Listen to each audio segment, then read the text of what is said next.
ஆண்டவர் இரட்சகருமான இயேசு கிறிஸ்து நாமத்திலே உங்களை யாவரையும் வரவேற்கிறேன்.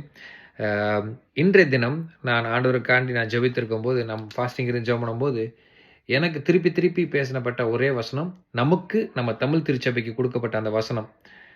நம்ம வாட்ஸ்அப்ல கூட அந்த வசனத்தை தான் நான் எழுதியும் வச்சிருக்கேன். நம்ம தமிழ் திருச்சபைக்கும் அது ஆண்டவர் நாங்கள் ஃபாஸ்டிங் இருந்து நவம்பர் மாதத்துலாம் இருக்கும்போது ஆண்டவர் கொடுத்த இந்த வசனம் தான். இந்த வசனத்தின் மையப்படி தான் நம்ம வந்து தமிழ் திருச்சை ஸ்டார்ட் பண்ணணும்னு சொல்லி ஆண்டவர் கொடுத்த வசனம். யோவான் சுவிசேஷ நூல் 17ஆம் அதிகாரம் வசனம் 17. யோவான் சுவிசேஷ நூலில் 17ஆம் அதிகாரம் வசனம் 17. உம்முடைய சத்தியத்தினாலே அவர்களை பரிசுத்தமாக்கும், உம்முடைய வசனமே சத்தியம். உம்முடைய சத்தியத்தினாலே நம் தமிழ் திருச்சபையில் இருக்க எல்லா மக்களையும் பரிசுத்தமாக்கும். எது சத்தியம்? ஆண்டரோட வசனமே சத்தியம். நம்ம ஆண்டரோட வசனத்தை இந்த தமிழ் திருச்சபையில் போதிக்கும் போது ஆண்டவர் நம்மளை எல்லாத்தையும் பரிசுத்தமாக்குவார்.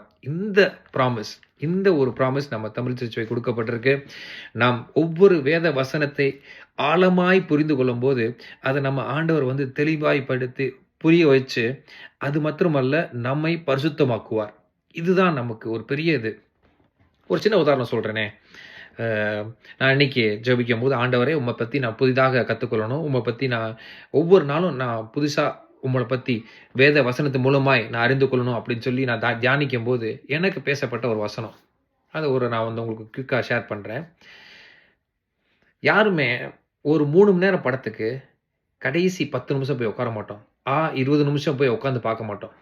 ஏன்னா அதுக்கு முன்னாடி என்ன நடந்துச்சுன்னு நம்ம பார்க்க முடியாது.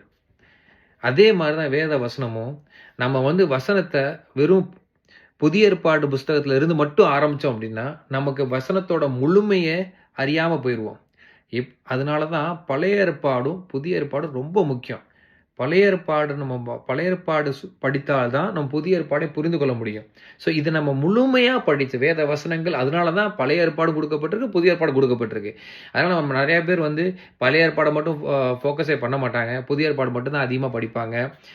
படித்தாலும் சங்கீதமோ அது மாதிரி வசனங்களில் படிப்பாங்களே தவிர இதெல்லாம் கதையாக இருக்குது பிரதர், லேவியாரம் புஸ்தகம்லாம் ரொம்ப ரொம்ப இது படித்தாலே தூக்கம் வர மாதிரி இருக்குது அப்படின்னு தான் நிறைய பேர் சொல்லுவாங்க. ஆனால் நீங்கள் பார்த்தீங்கன்னா ஒவ்வொரு வசனத்தில் இருக்கிற ஒவ்வொரு காரியங்களையும் ஆண்டவர் இங்கே வெளிப்படுத்தி தான் பேசியிருப்பார்.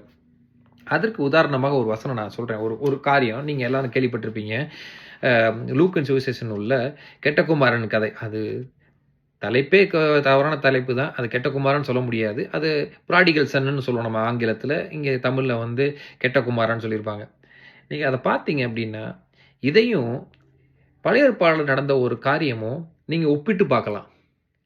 எப்படின்னா ஆதியாகமம் 33ஆம் அதிகாரத்தில் நீங்கள் எடுத்து வாசித்தீங்கன்னா அங்கேயும் ஒரு குடும்பம் இதே மாதிரி ஜேக்கப் அண்ட் ஈசா, யாக்கோபும் ஈசாவும் இவங்க 2 பேரும் பிரிந்து போவாங்க. யார் மூலமாக? அப்பா கிட்ட இருந்து.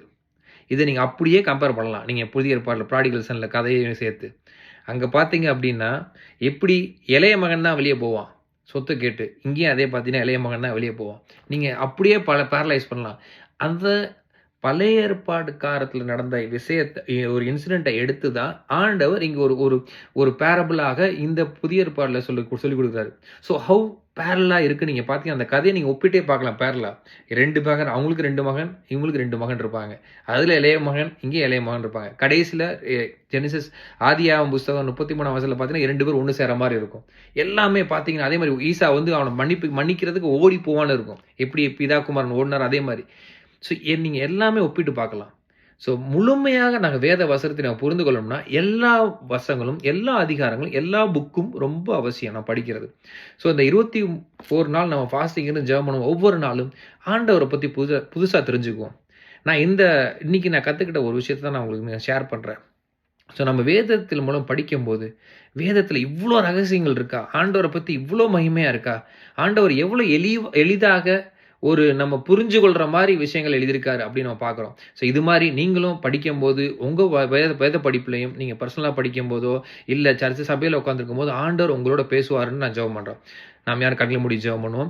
பிதாவே, அப்பா, இங்கே இருக்க ஒவ்வொரு பிள்ளைகளுக்காக நான் ஜெபிக்கிறேன். அவங்க எல்லாரையும் அப்பா வேதத்தை அதிகமாக தெரிந்து கொண்டு நாங்கள் வசனத்தை கேட்டதுபடி கர்த்தாவே, உமது சத்தியமே எங்களை பரிசுத்தமாக்கும் கர்த்தாவே. ஒவ்வொரு வசனங்கள் நாங்கள் படிக்க படிக்க அது எங்களை பரிசுத்தப்படுத்தி உம்மை போல நாங்கள் மாற எங்களுக்கு கிருபை தரும் நான் ஜெபிக்கிறேன். ஆசீர்வதியும். இயேசு நாமத்தில் ஜெபிக்கிறேன் ஜீவன் நல்ல பிதாவே.